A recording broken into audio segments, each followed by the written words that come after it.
லூக்கா எழுதிய நற்செய்தியிலிருந்து வாசகம். அதிகாரம் 6, திருவசனங்கள் 36 தொடக்கம் 38 முடிய.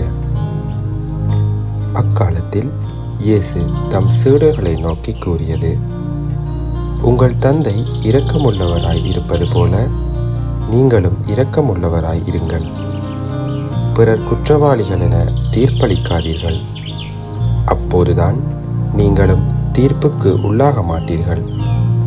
மற்றவர்களை கண்டனம் செய்யாதீர்கள், அப்போதுதான் நீங்களும் கண்டனத்துக்கு ஆளாக மாட்டீர்கள். மன்னியுங்கள், மன்னிப்பு பெறுவீர்கள். கொடுங்கள், உங்களுக்கு கொடுக்கப்படும். அமுக்கி குலுக்கி சரிந்து விழும்படி நன்றாய் அளந்து உங்கள் மடியில் போடுவார்கள்.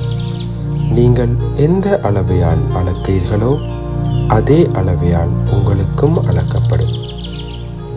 இது ஆண்டவர் வழங்கும் அருள்வாக்கு.